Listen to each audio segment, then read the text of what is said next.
स्वागत है जी साਰਿਆਂ ਦਾ। ਗੱਲ ਆਪਾਂ ਕੈਨੇਡਾ ਸਟੱਡੀ ਵੀਜ਼ਾ ਦੀ ਕਰਨ ਜਾ ਰਹੇ ਹਾਂ ਤਾਂ ਮੇਨਲੀ ਅੱਜ ਕੁਝ ਖਾਸ ਪੁਆਇੰਟਸ ਬਾਰੇ ਤੁਹਾਨੂੰ ਅਸੀਂ ਗਾਈਡ ਕਰਨਾ ਚਾਹਾਂਗੇ ਕਿਉਂਕਿ ਜਿਹੜੇ ਸਟੂਡੈਂਟਸ ਵਰਕ ਪਰਮਿਟ ਨੂੰ ਲੈ ਕੇ ਕਈ ਵਾਰੀ ਉਹਨਾਂ ਨੂੰ ਪੂਰੀ ਜਾਣਕਾਰੀ ਨਹੀਂ ਹੁੰਦੀ ਕਿ ਕੁਝ ਅਜਿਹੇ ਖਾਸ ਕੋਰਸਿਸ ਨੂੰ ਲੈ ਕੇ ਲਿਸਟ ਦਾ ਧਿਆਨ ਰੱਖਣਾ ਬਹੁਤ ਜ਼ਰੂਰੀ ਹੈ ਜਿਸ ਵਿੱਚ ਅੱਗੇ ਚੱਲ ਕੇ ਤੁਹਾਨੂੰ ਵਰਕ ਪਰਮਿਟ ਮਿਲ ਸਕੇ। ਇਹ ਪੁਆਇੰਟ ਸਟੂਡੈਂਟ ਨੂੰ ਪਤਾ ਹੋਏਗਾ ਤਾਂ ਖੁਦ ਵੀ ਆਪਣੇ ਕੋਰਸ ਬਾਰੇ ਪੂਰੀ ਜਾਣਕਾਰੀ ਰੱਖ ਸਕੇਗਾ। ਨਾਲ ਦੀ ਨਾਲ ਆਪਾਂ ਗੱਲ ਕਰਾਂਗੇ ਵਿਦਆਊਟ GSE ਅਪਲਾਈ ਕਰਨ ਨੂੰ ਲੈ ਕੇ ਤੇ ਅੱਜ ਦੇ ਟਾਈਮ ਦੇ ਵਿੱਚ ਕੋਰਸ ਦੀ ਰੈਲੀਵੈਂਸੀ ਕੋਰਸ रेलीवेंट होना क्यों बहुत ज़्यादा जरूरी हो चुके हैं। प्रोसैस की गल करिए कैनेडा स्टडी वीज़ा नूं लैके विदाउट GSE अप्लाई करते हैं तो किन्ना को पॉजिटिव होने से रिजल्ट आ रहे हैं या कुछ नैगेटिव इसका इंपैक्ट पै रहा है, इस उपर भी हर गल हर पॉइंट तुहानूं जरूर समझावांगे ताकि मौजूदा हुण की ट्रेंड की स्थिति बनी हुई है कैनेडा स्टडी वीज़ा नूं लैके उसकी पूरी सही जानकारी तुहाडे मन दे विच होवे, कोई वहम भरम ना रह जाए तुहाडे मन विच। स्वागत है जी, मैं हरजोत कौर और पूरी इन्फॉर्मेशन तुहाडे नाल सांझी करन स्टडी केयर अब्रॉड तो चंडीगढ़ ब्रांच हैड अनीता पंडराल जी साडे नाल ने। बहुत बहुत स्वागत है अनीता जी, सत श्री अकाल। सत श्री अकाल जी। सो अनीता जी, वैसे तो रेगूलर कैनेडा स्टडी वीज़ा नूं लैके आपां जिन्नी वीडियोज़ बना रहे हैं लाइव भी तुसीं शो कर रहे हो उसदे विच भी तुसीं स्टूडेंट्स नूं बहुत चंगे ढंग नाल गाइड कर रहे हो कि घबराउण दी कोई जरूरत नहीं है। जिहड़ा नैगेटिव जिहा माहौल बनदा पिया अजिही कोई भी गल नहीं है, बल्कि प्रोसैस बड़ा फास्ट चल रहा है, बहुत जल्दी वीज़ा भी आ रहे हैं। सो अज जिहड़े जिहड़े पॉइंट्स की मैं गल कर रही हाँ, एक तो वर्क परमिट कोर्सिस नूं लैके स्टूडेंट किवें उस लिस्ट बारे जान सके जिस विच अपने कोर्स दे अगे चल के उन्होंने वर्क परमिट मिल रहा है या नहीं मिल रहा, उसकी जानकारी खुद रखे। और विदाउट GSE अप्लाई करने नूं लैके भी स्टूडेंट्स नूं दसो प्रोसैस किस तरीके नाल हुण डिफरेंट हो गया पहला नालों और कोर्स दा रेलीवेंट होना अज दे टाइम विच होर भी ज़्यादा ज़रूरी क्यों हो गया जी। सो मैम अभी अगर मैं बात करूँ तो स्टूडेंट्स बहुत ज़्यादा कंफ्यूज हैं, उनको कहीं ना कहीं इस चीज़ की नॉलेज नहीं है कुछ स्टूडेंट्स को कि कौन से कोर्स को अप्लाई किया जाए जिसमें वर्क परमिट है, कौन से कोर्स में ना अप्लाई किया जाए। कहीं ना कहीं वो एजेंट और कंसल्टेंट पे बहुत ज़्यादा डिपेंडेंट है इस चीज़ को लेके। लेकिन मैं यहाँ पे क्लियर कर देना चाहती हूँ कि IRCC ने 5 जो चीज़ें हैं वो अनाउंस करी हैं, 5 जो कोर्सेज हैं स्ट्रीम्स हैं वो अनाउंस करी है कि अगर आप उन स्ट्रीम के अंडर किसी कॉलेज में डिप्लोमा लेवल के प्रोग्राम में अप्लाई कर रहे हो तो then you will get the work permit. वो स्ट्रीम में एक बार फिर से आपको बताती हूँ, वो जो स्ट्रीम है अगर आपने एग्री बिजनेस के रिलेटेड कोई भी प्रोग्राम है आपका then you can apply, you will get the work permit in the colleges, public funded college होने चाहिए। दूसरा जो है उसके बाद है फूड प्रोसेसिंग के रिलेटेड जितने भी प्रोग्राम्स है, तो फूड प्रोसेसिंग में भी अगर कोई स्टूडेंट है वो फूड प्रोसेसिंग स्ट्रीम के अंडर जितनी भी प्रोग्राम्स है they can apply, there is no problem at all. Third है हेल्थ साइंसेज, अगर आपका प्रोग्राम हेल्थ साइंसेज के अंडर आता है तो again you will get the work permit. And the fourth is stem. Stem का मतलब होता है science, technology, mathematics and engineering, यानी कि अगर आपके प्रोग्राम की जो स्ट्रीम है साइंस, टेक्नोलॉजी, मैथमेटिक्स और इंजीनियर के अंदर जितने भी प्रोग्राम्स आते हैं again you will get the work permit.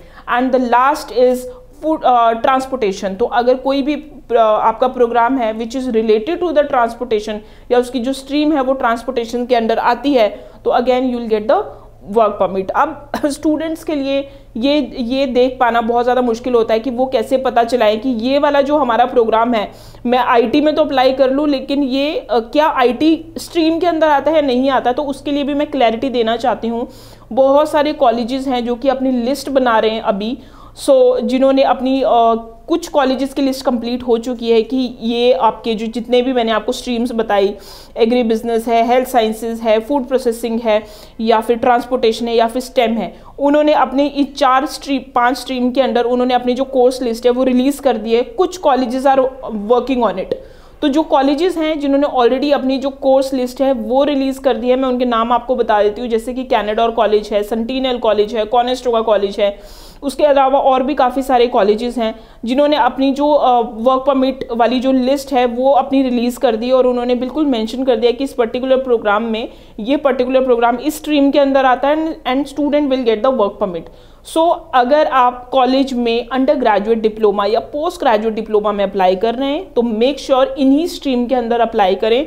मैंने आपको कुछ 3-4 कॉलेजेस के नाम बताए हैं जिनके रिसेंटली अभी जो कोर्स लिस्ट है वो रिलीज़ हो चुकी है, कुछ कॉलेजेस की अभी रिलीज़ होनी बाकी है। तो you please ask from your agent अगर आपने कहीं से भी एप्लीकेशन अप्लाई किया, otherwise if you are confused then you can call us so that we can guide you. इसके बाद बात करते हैं हम कि जो स्टूडेंट्स हैं इसमें जितनी भी स्ट्रीम्स मैंने आपको बताई है ये बेसिकली वो वाली स्ट्रीम है जिसमें कि नॉन मेडिकल का स्टूडेंट अप्लाई कर सकता है, जिसमें कि आपके पास जो स्टूडेंट है जिसने इंजीनियरिंग कर रखा है वो स्टूडेंट आपका अप्लाई कर सकता है, मेडिकल वाला स्टूडेंट अप्लाई कर सकता है। लेकिन अनफॉर्चुनेटली कॉमर्स वालों के लिए इसमें इतनी ज़्यादा ऑप्शंस नहीं मिलेगी। तो जो स्टूडेंट्स हैं, जो कॉमर्स वाले स्टूडेंट्स हैं, यानी कि जिन्होंने कॉमर्स 12th कॉमर्स कर रखा है, तो मैं आपको रेकमेंड करूँगी कि आप बैचलर डिग्री के लिए अप्लाई करें यूनिवर्सिटी में, सो दैट आपका जो वर्क परमिट है वो इजीली आए। और अब बैचलर डिग्री की बहुत ज़्यादा रिक्वायरमेंट नहीं होती, पहले की तरह नहीं है। बहुत सारी बैचलर्स डिग्री आपको 3 साल की भी मिल जाएंगी, 4 साल की भी मिल जाएंगी। आपके सर्टिफिकेशन में बैचलर डिग्री मेंशन होना चाहिए, देन उसके बाद कोई प्रॉब्लम नहीं है। अगर आप 4 साल की डिग्री नहीं करना चाहते हैं, आप इजीली आपको 3 साल की डिग्री भी मिल जाएगी। अब अगर मैं वीज़ा प्रोसेसिंग की बात करूं, देखिए कनाडा हमेशा से कोर्स रेलेवेंसी पे बहुत ज़्यादा ध्यान देता है। मतलब अगर आपका कोर्स रेलेवेंट है तो वीज़ा आता है, कोर्स रेलेवेंट नहीं है तो रिफ्यूज़ल भी आ जाता है। तो कोर्स रेलेवेंसी को बिल्कुल ना भूलिए। ये वर्क परमिट की लिस्ट के चक्कर में ऐसा ना हो कि आप उस प्रोग्राम में अप्लाई कर दो जिसमें वर्क परमिट मिले, बट बाद में वापस जाके देखो तो आपके प्रोग्राम में कोई रेलेवेंसी ही नहीं है। अगर कोई स्टूडेंट ऐसा करेगा तो उसको डिफ़िकल्टी का सामना करना पड़ सकता है, ये मैं आपको एडवांस में ही बोल रही हूँ। सो ज़रूर ऐसे कंसल्टेंट से गाइड करें आप जिनके पास प्रॉपर नॉलेज हो और जिनके पास प्रॉपर एक्सपर्टी हो कनाडा डेस्टिनेशन की। अगर मैं बात करूं तो अगर आपके पास जैसे ही आपका ऑफर लेटर आ सकता है, आप मई के लिए भी अप्लाई कर सकते हैं, सितंबर के लिए भी अप्लाई कर सकते हैं।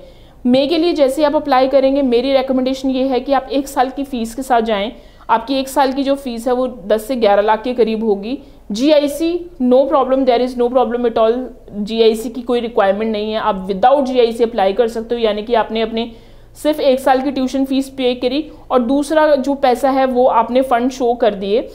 अभी ऐसा कोई इंडिकेशन नहीं है कि कितने पुराने फंड्स होने चाहिए। अगर एक दिन पुराने फंड्स भी हैं तो वो भी चलेंगे। और CA सर्टिफिकेट दिखा सकते हैं, ITR दिखा सकते हैं, जितने भी डॉक्यूमेंटेशन होते हैं वो ज़्यादा से ज़्यादा दिखाएं, सो दैट आपके जो वीज़ा चांसेस है वो बहुत अच्छे रहे।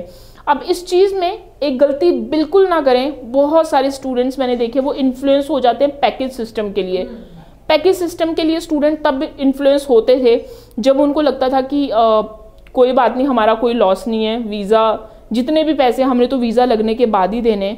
लेकिन जहाँ पे आप पैकेज में बोल देते हो अपने एजेंट को, तो वहाँ पे वो आपकी प्रेफरेंस नहीं देखता। वहाँ पे वो ऐसा कॉलेज चूज़ करता है जिसकी फ़ीस कम हो और उसको जो मार्जिन है, अगर आपका वीज़ा आए तो उसको जो मार्जिन है वो ज़्यादा से ज़्यादा हो।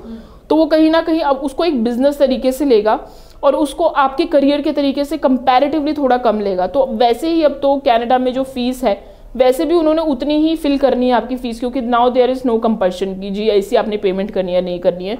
तो जस्ट आप 1 साल की फ़ीस पे करके करें। और अगर इन केस खुदा ना खास्ता रिफ्यूज़ल आ भी जाती है तो आपका जो पैसा है वो पूरा रिफंडेबल होता है। वो जस्ट $200 to $250 डिडक्ट करते हैं, तो there is no problem at all. और वीज़ाज आ रहे हैं, अगर किसी स्टूडेंट ने अच्छे तरीके से रेलेवेंट कोर्स यूनिवर्सिटी में अप्लाई करा है तो मुझे कोई भी रिफ्यूज़ल देखने को नहीं मिल रही है कनाडा में।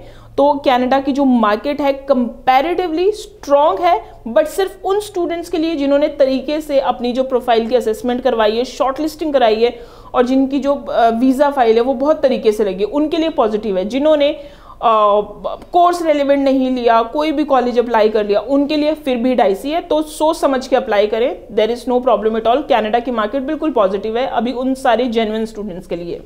जी बिल्कुल सही गल है। सो कैनेडा स्टडी वीज़ा ਨੂੰ ਲੈ ਕੇ ਘਬਰਾਉਣ ਦੀ ਜ਼ਰੂਰਤ ਨਹੀਂ ਹੈ, ਪਰ ਸਟੂਡੈਂਟਸ ਨੂੰ ਸਿਰਫ ਧਿਆਨ ਰੱਖਣ ਦੀ ਜ਼ਰੂਰਤ ਇਹ ਹੈ ਕਿ ਇੱਕ ਐਕਸਪੀਰੀਐਂਸਡ ਕੰਸਲਟੈਂਟ ਦੀ ਸਲਾਹ ਦੇ ਨਾਲ ਹੀ ਆਪਣਾ ਕੋਰਸ ਸਿਲੈਕਟ ਕਰਨਾ ਹੈ, ਕਿਉਂਕਿ ਰੈਲੀਵੈਂਟ ਕੋਰਸ ਨਹੀਂ ਹੋਏਗਾ ਤਾਂ ਤੁਹਾਨੂੰ ਰਿਫਿਊਜ਼ਲ ਦਾ ਸਾਹਮਣਾ ਕਰਨਾ ਪੈ ਸਕਦਾ ਹੈ। ਸੋ ਇਸ ਲਈ ਇਹਨਾਂ ਗੱਲਾਂ ਵੱਲ ਧਿਆਨ ਤੁਸੀਂ ਜ਼ਰੂਰ ਰੱਖਣਾ ਹੈ। ਅਗਰ ਤੁਸੀਂ ਪੋਜ਼ਿਟਿਵ ਰਿਜ਼ਲਟ ਚਾਹੁੰਦੇ ਹੋ, ਮਈ ਇਨਟੇਕ ਲਈ ਅਪਲਾਈ ਕਰ ਸਕਦੇ ਹੋ, ਸਪਟੈਂਬਰ ਇਨਟੇਕ ਲਈ ਅਪਲਾਈ ਕਰ ਸਕਦੇ ਹੋ। ਕੋਈ ਸਵਾਲ ਹੈ ਮਨ ਦੇ ਵਿੱਚ ਤਾਂ ਨੰਬਰ ਲਗਾਤਾਰ ਡਿਸਪਲੇ ਹੈ, ਇਸ ਉੱਪਰ ਕਾਲ ਕਰੋ, ਪੂਰੀ ਇਨਫੋਰਮੇਸ਼ਨ ਲਓ, ਜਾਂ ਫਿਰ ਸਟੱਡੀਜ਼ ਕੇਅਰ ਅਬਰੋਡ ਦੇ ਚੰਡੀਗੜ੍ਹ ਆਫਿਸ ਵੀ ਵਿਜ਼ਿਟ कर सकते हो। जेकर तुसी अनीता जी ਨੂੰ मिलना चाहते हो तो नाल अपने डॉक्यूमेंट्स जरूर लैके आना ताकि असैसमेंट की जा सके, रेलीवेंट कोर्स तुहानू गाइड किए जा सकन। बहुत बहुत थैंक्स अनीता जी, ये पूरी इन्फॉर्मेशन तुसी स्टूडेंट्स नाल शेयर की है। अगों भी असीं स्टूडेंट्स दे लई इसे तरह नाल होर इन्फॉर्मेटिव वीडियोज़ लैके आंदे रहांगे। फिलहाल ही दिओ जी इजाजत। Thank you so much. Thank you so much.